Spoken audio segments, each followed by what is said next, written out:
Voici une carte du monde en relief. On peut y reconnaître les différents continents, c'est-à-dire l'Afrique, l'Amérique du Nord, l'Amérique du Sud, l'Australie, l'Europe, etc., etc.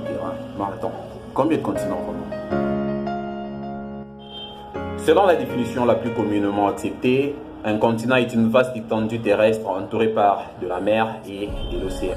Je ne sais pas vous, mais en ce qui me concerne, j'ai toujours appris que nous avons toujours eu 6 continents au total, à savoir l'Amérique, l'Asie, l'Europe, l'Afrique, l'Australie et l'Antarctique.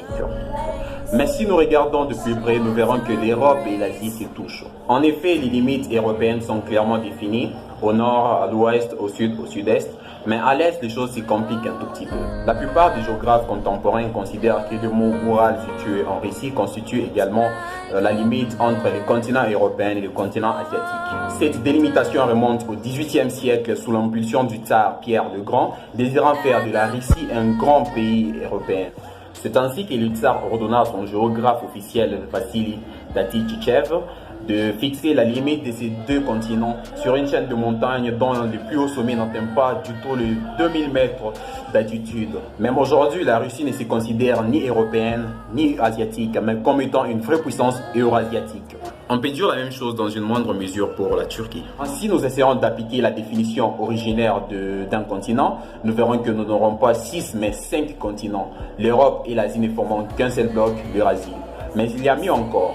Certains n'hésitent pas à rattacher l'Afrique à cet énorme bloc. En effet, quelle est la seule chose qui sépare l'Afrique de ce grand continent eurasiatique?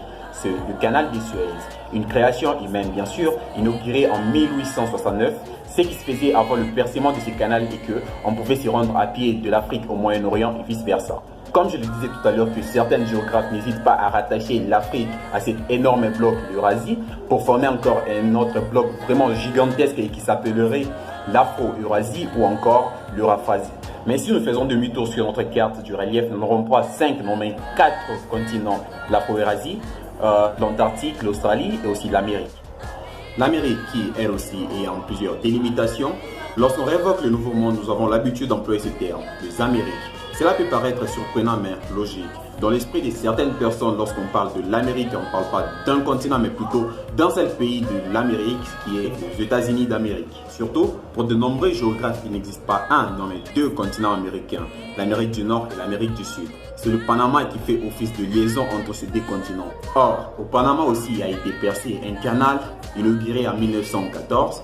Avant le percement de ce canal, l'Amérique ne formait qu'un seul bloc de continent sur Terre. Par ailleurs, cette division entre l'Amérique du Nord et l'Amérique du Sud pose encore problème.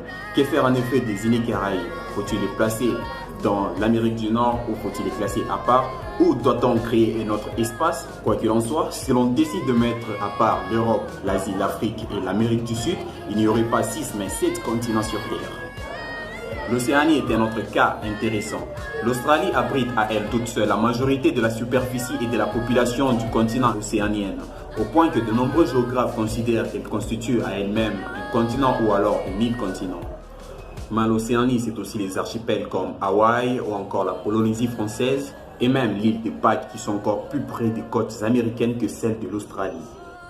Cette situation remet en question même la notion même du continent. Sur quel continent peut-on en effet rattacher les différentes îles et les différents archipels parsemés à la surface de la Terre? Si réellement la réponse est évidente, les îles britanniques sont en Europe, Madagascar en Afrique, le Japon en Asie. Pour d'autres, la situation est plus complexe. Faut-il inclure les Caraïbes en Amérique du Nord ou en Amérique du Sud si l'on considère que nous avons 2 continents américains? L'Islande se trouve-t-elle en Europe ou en Amérique? L'Indonésie se trouve-t-elle en Asie ou en Océanie? Peu importe. Je ne pouvais pas faire cette vidéo sans pourtant parler de mon continent souvent oublié, l'Antarctique. Pourtant, avec une superficie de 14 millions de kilomètres carrés, ce continent couvert de glace est plus vaste que l'Europe et l'ensemble de puits de la planète, à l'exception de la Russie.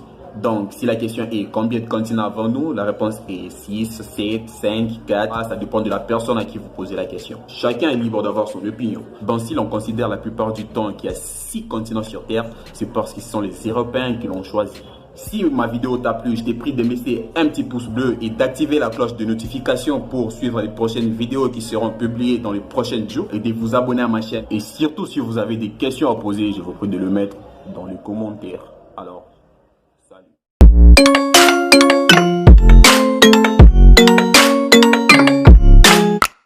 Merci.